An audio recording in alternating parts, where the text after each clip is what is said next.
Hello and welcome. Today we're doing a move called the chatter. Here it is. That's the move. And you can actually loop this move over and over and over again infinitely. So here's what that looks like.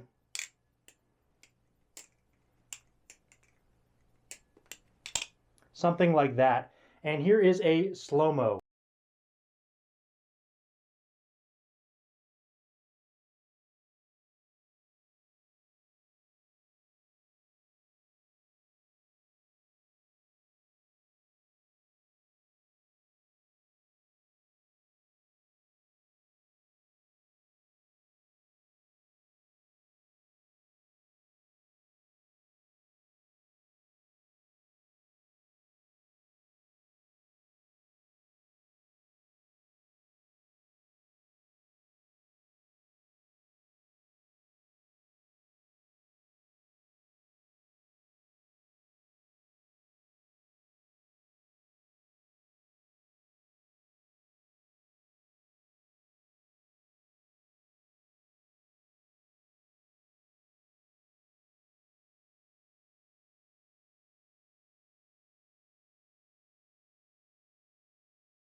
All right, guys, let's get right into this one. So what we're going to do is we're going to start off by learning just the one rotation chatter, which basically just one loop through the chatter, which is actually quite a bit easier than doing the infinite variation. So if you're going right into this, trying to learn the infinite variation, learn one rotation first. That's the easiest way to go about it.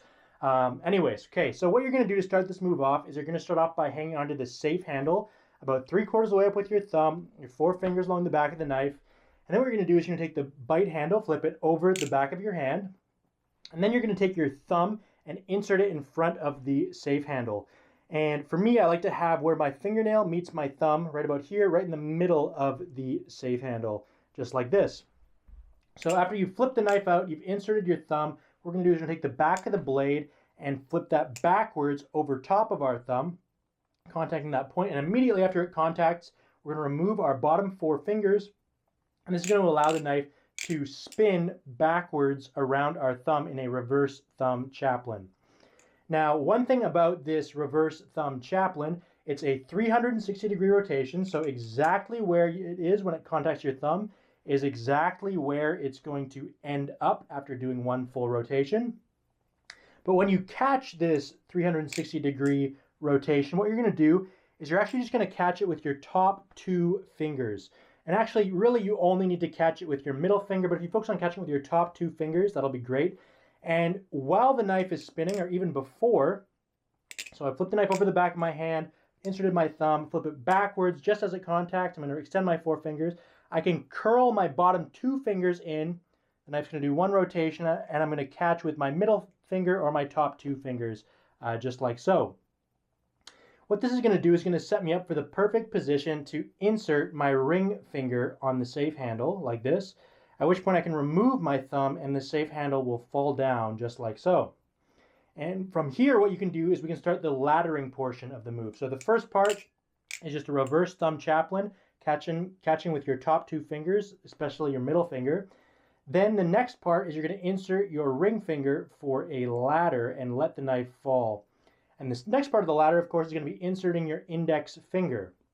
And so you're going to take your index finger, put it around in front of the safe handle, and you really want to make sure you get a good grip with your index finger. You don't want to have this hanging on just a little bit. A nice, good grip is going to be important so you can keep a hold and keep the knife stable while you go to the next part, which is going to be the flip upwards.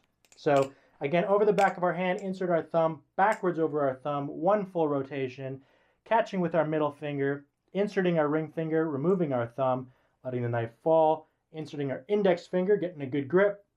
Then what we can do is we can extend our ring finger slightly, and we can continue that momentum with an upwards twist to fling the knife in the air, just like so.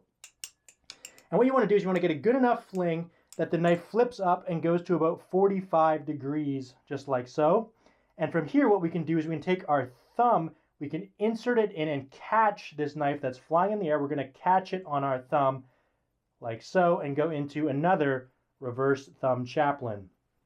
And from here, what we can do is we want to just end the move. We can end it really simply by just letting the bite handle fall off of our hand, removing our thumb, flipping the bite handle up, and ending just like so. And so the entire move, when we loop through the whole thing, is safe handle over the back of our hand, insert our thumb, flip it over our thumb. Just as it hits, we're going to release. It's going to do 360 degrees. We're going to catch with our middle finger. We are going to insert our ring finger, remove our thumb, let the knife fall, insert our index finger, get a good grip, extend our ring finger, keep this twist going, fling the knife up to about 45 degrees. I'm going to take my thumb, I'm going to insert it and catch that chaplin. I'm going to do another full chaplin rotation. I'm going to fling off the bite handle, remove my thumb, and catch just like so. And that is the complete move altogether. All right, so now let's get into some tips and tricks for just doing a single rotation of the chatter. Let's master that single rotation before we go on to the infinite variation. The infinite variation is quite a bit more difficult just because every little mistake that you make is going to get amplified with each rotation. So if you can do one rotation, it's going to be a lot easier. You're going to find some success. You can practice that, master that, and then you can move on to doing more. So the first tip that I have for doing just one rotation of the chatter is this is my golden tidbit, my life-changing chatter tip that's going to change the game. This is the one that you've been waiting for. So basically, after the first thumb chaplin, so we're doing the one thumb chaplin, we're going into the ladder. We're going to throw the knife in the air. And in my experience learning this, the hardest part was throwing this in the air and catching it on my thumb and then going right into that reverse thumb chaplin. Now, when you watch slow motion videos of this, what it looks like is people are flinging the knife in the air and it's landing on top of their thumb and they're going into a chaplin. And that pretty much is what's happening. But if you think about it that way, I didn't find very much success. When you're trying to land it right in the right spot on your thumb, it lands a little bit too far back, it lands a little bit off, a little bit too far down your thumb, and the chaplin's not going to work and you're going to end up flinging it all over the place basically. So the tip that I can give is instead of trying to swing the knife up and land it on top of your thumb, what you can do is you can actually swing the knife up and then use your thumb actively to catch the knife and hunt out the right place to stick your thumb so that way you can get a really nice reverse thumb chaplin. So instead of thinking of landing the knife on your thumb, you can think about throwing the knife in the air and then catching it with your thumb in the perfect way so that you can do a reverse thumb chaplin and a close. So, right, something like that. I kind of exaggerated a little bit there, but you see when it's coming up and you kind of stick it in there and you can put it in the right place. This feels exactly like a catch chaplin. That tutorial will be in the description below, but what that looks like is something like this, where you are throwing the knife in the air and catching it in a chaplin on your finger. That's kind of what it should feel like. So if you haven't done that, I definitely recommend trying that out. All right, so tip number 2 that I have, and this is more kind of if you're struggling with the laddering portion of the move, is one of the things I like to do as well is just practice just the first half of the move. So if you can just do that reverse thumb chaplin, and you can do it nice and slow, a nice slow reverse thumb chaplin, and you can just go right into the ladder and fling the knife up, and you can just stop there. So thumb chaplin, ladder, and up. Thumb chaplin, ladder, and up. Thumb chaplin, ladder, and up. Just like that. You can practice that move. And one of the things that I find very helpful when I'm actually doing just the full rotation is you do the thumb chaplin, ladder, and up. But one of the things I like to think about is, for me, one of the hard parts of the ladder was getting my index finger to really stick and get a good grip and get it to fling up like that. So I kind of think about, okay, I'm going to get a good grip with my index finger. For me, my index finger is quite a bit shorter than my ring finger, so I really got to focus on reaching it out there, getting it in the right spot so I can get a nice swing up. So that's tip number 2, is just practice the first half if you're struggling with the ladder, and that should be able to help you. Tip number 3, which I sort of very vaguely mentioned, is slow down quite a bit. When you're practicing this move at first, especially with the thumb chaplin, a lot of us are really good at doing a quick thumb chaplin. You might not be as good at doing a thumb chaplin followed by a ladder followed by another thumb chaplin.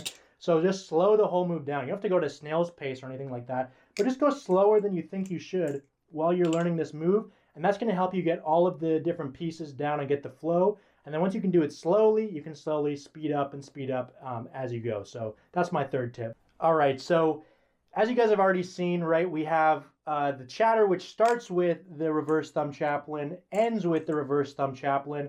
And so we can take the end of one thumb chaplin and turn it into the start of another chatter, and basically we can repeat this over and over again. So something like this, right? We can repeat this quite a few times back to back to back. I'm going to give you a quick warning that this is no chaplin, right? I can do the chaplin. I can sit here. I've done it for almost an hour. You guys have seen me do that. This is quite a bit more difficult. It requires quite a bit more attention. There's lots of different points to mess up. So definitely just practice, practice, practice is the key. But I do have some tips to help you master this as well. The main tip that I can give is you're going to find it a lot easier to, of course, do one rotation than many. And you might wonder why that is. And kind of what I figured out is that the first thumb chaplin usually looks really good. The second thumb chaplin, because you're throwing it up and catching it, it can tend to look a little worse, right? It can wind up lower down on your thumb. The second thumb chaplin can wind up, a little bit off center. You can catch it in a different place. And if you get a bad second thumb chaplin, so the first one is here, the second one is here. If that thumb chaplin is bad, basically you're not going to be able to do the chatter, right? If you end up doing a thumb chaplin here, how much harder is it to insert your middle finger and go into the next chatter? It's almost impossible. So the main tip that I can give you for repeating this over and over again is similar to the single chatter. Slow down quite a bit. And in the same way that the first reverse thumb chaplin, when I throw it, it lands right on where my fingernail meets my thumb. Try and get your second thumb chaplin to land in the exact same spot, or to be caught in the exact same spot. So you'll see when I do this, right? My first thumb chaplin is like that. My second one is right in the same spot. The third one's in the same spot. The fourth one's in the same spot, so on and so forth. And so that's one of the keys. Keep your thumb chaplins consistent. All right, guys. So for our second tip, when we're doing the infinite chatter and we're looping around and around and around, one of the things you might have noticed there is kind of the pattern I'm doing with my hands. I'm doing a little bit of a circle, right? That's kind of natural. You probably already started doing that when you're doing one rotation. But what helps me to get my most consistent chatters is, okay, so the first thumb roll happens, right? We flip in the air, and the second one happens. It goes around our thumb. We go back down. We flip in the air, and you're getting a circular motion, but basically I'm going to go through this circle, right? So my hands are going in a little bit of a circle. If the start or the top of the circle, all right, we got a big circle here. The top of the circle is right at the start of the first rotation. So top of the circle, we're going to go down, down, down, down, down to the bottom of the circle. And the swing upwards should be half of the circle. So the swing upwards should be a push away and a pull towards you. And then that's going to kind of give you that circular flow that you need to be able to repeat this over and over again. Basically, you want to be, when you're swinging in the air, you want to be pulling towards yourself every time. So you pull towards yourself, then you catch on your thumb, you go around, you go down, you go up, you pull towards yourself, up, and catch on the thumb. So those are kind of my two main tips. I hope that made sense, or you can put that into practice. One is make sure your thumb chaplins are very even in the same spot every time. And two is pull towards yourself when you're throwing the knife in the air to catch on your thumb as part of the circle that you repeat when you repeat this move infinitely. Now, I'm still working on getting my infinite chatter as smooth as possible, but I hope these tips helped you, and thank you so much for watching. Hope you guys like that one. Peace.